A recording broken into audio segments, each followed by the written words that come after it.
What if you had the worst financial luck in history? What if every single time you decided to invest your hard-earned money, it was the absolute worst moment possible? Not just a bad moment, but the exact peak of the market, right before a painful, gut-wrenching crash. We all have this fear, don't we? It's the number one thing that keeps people from building wealth. It's that voice in the back of your head that says, what if I'm buying the top? What if I invest today and the market collapses tomorrow? This fear is paralyzing. It's the reason millions of people are sitting on the sidelines, their savings in cash, while inflation silently eats away at their purchasing power year after year. They're waiting for the perfect time to get in, waiting for the bottom of the next dip. But what if that entire mindset is completely wrong? What if I told you that investing at the worst possible time consistently for decades would still have made you incredibly, unbelievably wealthy? Today, we are going to look at the hard, cold data. We're going to run a simulation based on 70 years of market history to answer this exact question. We'll follow an investor with perfectly bad luck. And as the title of this video promises, the math will surprise you. By the end of this, you will no longer fear a market crash. You will fear being left behind. To run this experiment, we first needed to define our investor. We'll call him Unlucky Pete. And to make this simulation as realistic as possible, we need to set some clear ground rules. We are going to use one of the largest and most reliable data sets in the world, 70 years of S&P 500 data, from January 1955 all the way to December 2024. This period covers everything: the 1970s stagflation, the 1987 Black Monday crash, the 2000 dot-com bubble, the 2008 global financial crisis, and the 2020 pandemic drop. There is no cherry picking here. Now, let's establish the rules for our Unlucky Pete. Rule number 1, the contribution. Our investor started by saving $100 per month back in 1955. But to make this fair, we can't keep it at $100 for 70 years. We have to index that contribution to inflation. So as prices rise, his savings rate rises too. That $100 a month in 1955 grew to about $1,200 per month by 2024. This is a realistic, disciplined savings plan. Over the 70-year period, he saved a total of approximately $420,000. Rule number 2, the waiting strategy. This is where it gets interesting. Our investor is paralyzed by fear. He doesn't just invest his money every month. No, he thinks that's too risky. Instead, he takes his monthly savings and puts it into a safe, standard deposit account, earning a little bit of interest. He holds his cash and he waits. He's waiting for a sign. Rule number 3, the perfectly unlucky timing. This is the most important rule. The only time our Unlucky Pete gets the courage to move his money from his safe deposit account into the stock market is immediately before a major market decline of 15% or more. Think about that. He doesn't buy after the top. He buys right on the top. He accumulates a big pile of cash, and the very moment he decides to finally pull the trigger and invest it all, bam, the market collapses. He feels the full, immediate, sickening pain of the drop. Imagine saving up cash for months, finally investing it in September 2008, only to see the entire global financial system implode the next day. Imagine investing your pandemic savings in February 2020. This is what our investor does. Every single time. He has the worst timing in human history. This is the perfectly unlucky timing strategy. So, what's the outcome? What is the final price of this catastrophic luck? Before we reveal the final number, we need a baseline for comparison. After all, $420,000 in contributions is a lot of money. What if our investor had just followed the safest advice? What if he just kept all his money in that deposit account? He saves his $100 and rising every month and he never invests it. He just lets it sit in a high-yield savings account, earning historical US interest rates for 70 years. He avoids all the crashes, all the volatility, all the stress. He plays it perfectly safe. What happens? His $420,000 in total contributions would have grown to $1.25 million. Now, that's not bad. He's a millionaire. He's multiplied his money by 3. This seems like a pretty decent outcome for taking on zero risk, right? This is the safe choice. Now let's look at our Unlucky Pete. He endured every crash. He felt the pain of the dot-com bubble bursting, of Lehman Brothers collapsing. He bought the top again and again and again. He made the worst possible mistake repeatedly for his entire life. So, what did his $420,000 in contributions grow to? Are you ready for this? $17.7 million. Let's say that again. The safe investor who avoided all risk ended up with $1.25 million.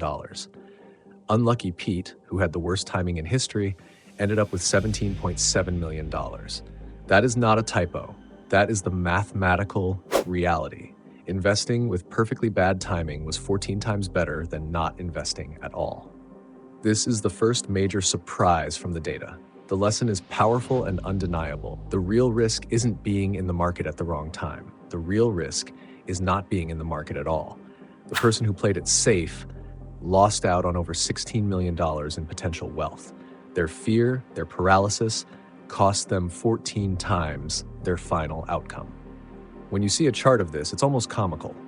On one side, you have the tiny bar of the deposit account. On the other hand, you have the skyscraper of Unlucky Pete's portfolio. The worst case scenario for an investor was astronomically better than the best case scenario for a saver.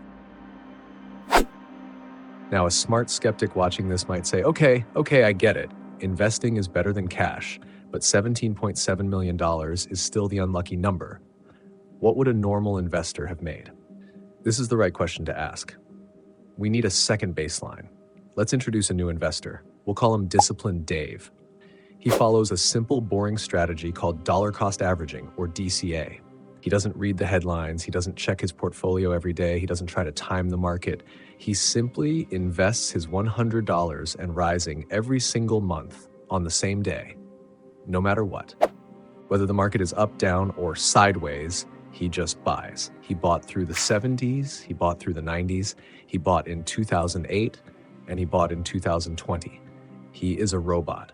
He also contributes the exact same $420,000 over 70 years. So what is his final result? The boring, Disciplined Dave ended up with $23.1 million. Now we have the complete picture. The Safe Tom, $1.25 million. The Unlucky Pete, $17.7 million. Disciplined Dave, $23.1 million. This is where we find the true cost of bad timing. The boring DCA strategy was, in fact, the best. Our Unlucky Pete's penalty for his terrible luck was the difference between $23.1 million and $17.7 million. That's a difference of $5.4 million, or about 23% of the final value. So let's be clear, bad timing does have a cost. Trying to time the market and failing at it will leave you with less than a simple automated strategy. A 23% penalty is not nothing. But let's reframe this. This is the most important part.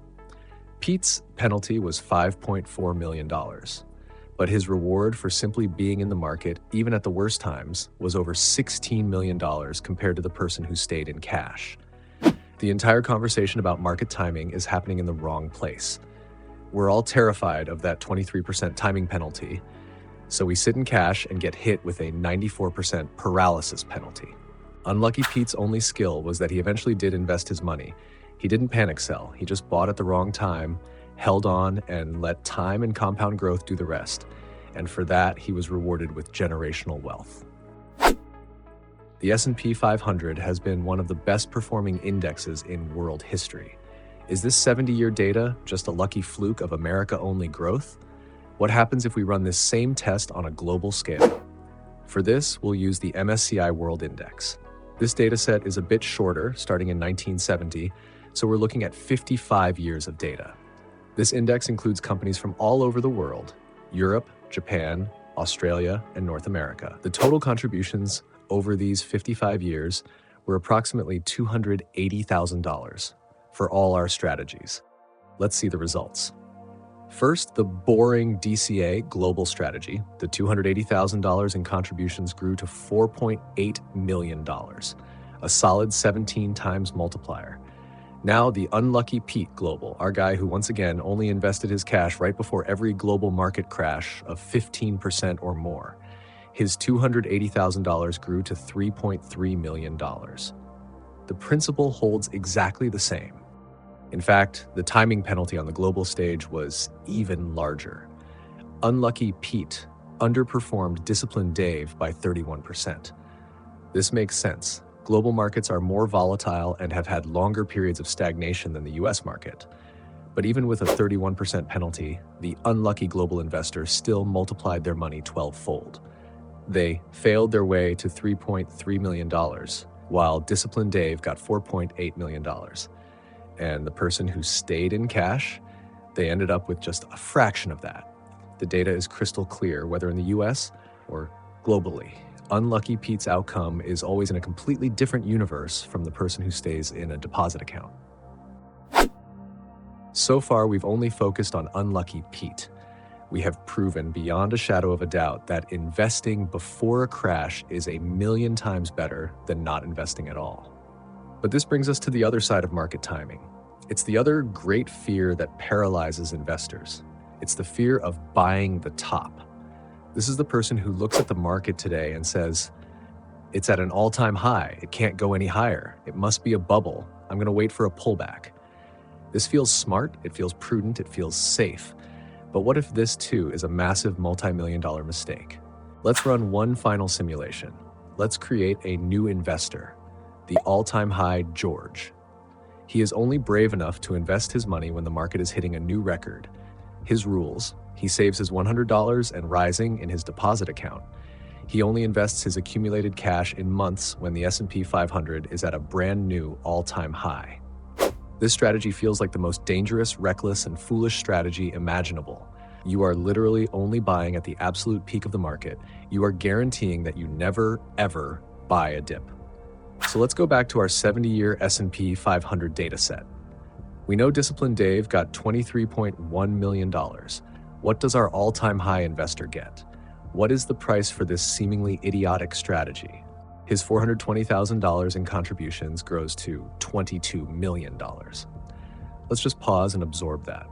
Disciplined Dave, $23.1 million. The all-time high George, $22 million. The difference is nothing. It's a rounding error. The penalty for investing only at record-breaking market peaks was a mere 4 to 5% over 70 years. This is the second and perhaps even bigger surprise from the math. The fear of buying the top is statistically baseless. It is a ghost. It is a phantom. Why? Because markets go up. That's what they do over the long term. Hitting all-time highs is not a warning sign. It's a sign of a healthy, functioning, growing market. The market spends a lot of its time at or near all-time highs. By waiting for a dip, you are more often than not just missing out on more gains. The all-time high investor and Disciplined Dave ended up in the exact same place as multi-millionaires. So what have we learned today? What does math really tell us? We've proven two fundamental truths. Truth number one: investing with the worst possible timing imaginable, that is, only investing right before every major market crash, is still massively, incredibly, life-changingly better than not investing at all. Unlucky Pete ended up with $17.7 million, while the safe saver ended up with just $1.25 million. Truth number two: investing with what feels like the most reckless timing, that is, only investing at all-time market peaks, gives you virtually the exact same result as a disciplined DCA strategy. The $22 million for the peak buyer versus $23.1 million for Disciplined Dave is a rounding error. So what is the final message? The data is conclusive. The market's timing is a distraction. It's noise. It's a story we tell ourselves to justify our fear. The fear of bad timing is infinitely more costly than the bad timing itself. The math is clear. The true worst-case scenario isn't investing before a crash. The true worst-case scenario is looking back 50 years from now, having waited on the sidelines in a safe deposit account, paralyzed by a fear of the top, only to realize the market created generational wealth without you.